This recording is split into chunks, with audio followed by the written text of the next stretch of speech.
Ekisooka atuwadde obubaka bwe bujja kunkalubirira okuvvuunula, naye obubaka bwa pages 2 nga bulaga embeera Jesus Christ gye yayitamu. Kerode bwe yamanya nti wazaaliddwayo kingi omulenzi, n'alagira nti buli mwana yenna omufuto azaaliddwa bebi attibwe, n'abamu ku baana be bennyini ne babatta, naye era Jesus Christ n'asigalawo n'asobola okubanga yalabikirwa eri abantu bonna n'okutuusa olwaleero.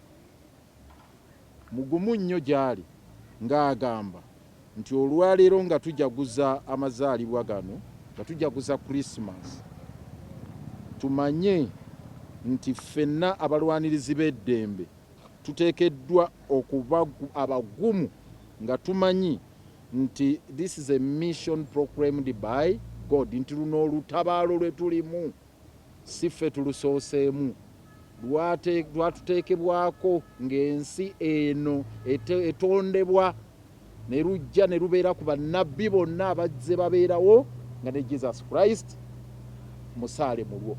So n'abagumya nti mugumu nnyo, nammwe mbeere bagumu, kubanga luno olutabaalo lwatutonderwa ate era Omukama ye yalutulagira tulubeeremu.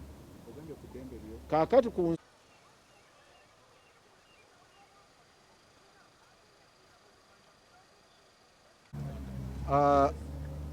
ekisooka atuwadde obubaka bwe bujja kunkalubirira okuvvuunula, naye obubaka bwa pages 2 nga bulaga embeera Jesus Christ gye yayitamu.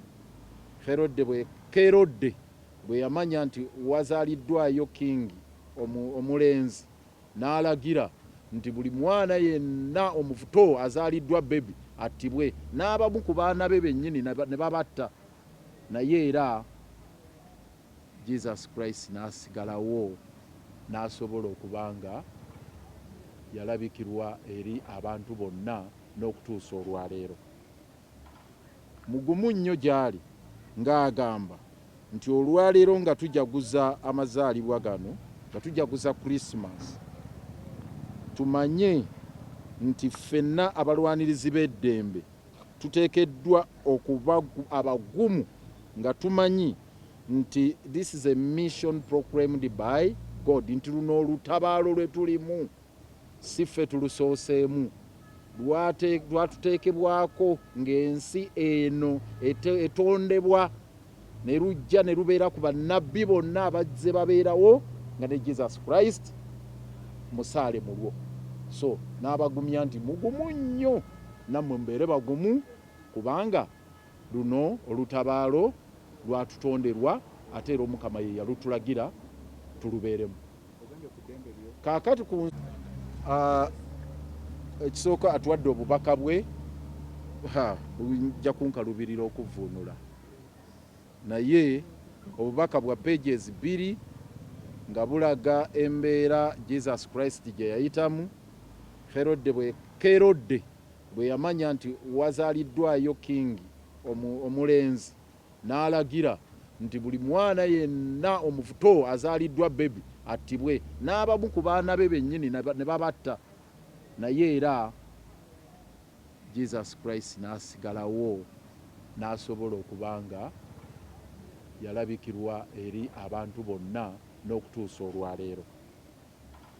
Mugumu nnyo gy'ali ng'agamba nti olwaleero nga tujaguza amazaalibwa gano, nga tujaguza Christmas, tumanye nti ffenna abalwanirizi b'eddembe tuteekeddwa okuba abagumu nga tumanyi nti this is a mission proclaimed by God, nti luno olutabaalo lwe tulimu si ffe tulusooseemu, lwatuteekebwako ng'ensi eno etondebwa ne lujja ne lubeera ku bannabbi bonna abazze babeerawo nga ne Jesus Christ musaale mulwo. So n'abagumya nti mugumu nnyo, nammwe mbeere bagumu, kubanga luno olutabaalo lwatutonderwa ate era Omukama ye yalutulagira tulubeeremu. kaakati ku ekisooka atuwadde obubaka bwe ojja kunkalubirira okuvvuunula naye obubaka bwa pages 2 nga bulaga embeera Jesus Christ gye yayitamu. Herode bwe yamanya nti wazaaliddwayo kingi omulenzi n'alagira nti buli mwana yenna omufuto azaaliddwa bebi attibwe, n'abamu ku baana be bennyini ne babatta, naye era Jesus Christ n'asigalawo n'asobola okubanga yalabikirwa eri abantu bonna n'okutuusa olwaleero. Mugumu nnyo gy'ali ng'agamba nti olwaleero nga tujaguza amazaalibwa gano, nga tujaguza Christmas, tumanye nti ffenna abalwanirizi b'eddembe tuteekeddwa okuba abagumu nga tumanyi nti this is a mission proclaimed by God, nti luno olutabaalo lwe tulimu si ffe tulusooseemu, lwatuteekebwako ng'ensi eno etondebwa ne lujja ne lubeera ku bannabbi bonna abazze babeerawo nga ne Jesus Christ musaale mulwo. So n'abagumya nti mugumu nnyo, nammwe mbeere bagumu kubanga luno olutabaalo lwatutonderwa ate era Omukama ye yalutulagira tulubeeremu. Kaakati ku nsi okumugaana okugenda okusaba, kuba kati tunnyonnyodde nti tebamukkiriza kubeerako n'abasibe babalala bonna, ye ali yekka mu kasenge ekikale kyalibadde kirungi nti kale asulaawo, naye social functions zonna baazimulemesa.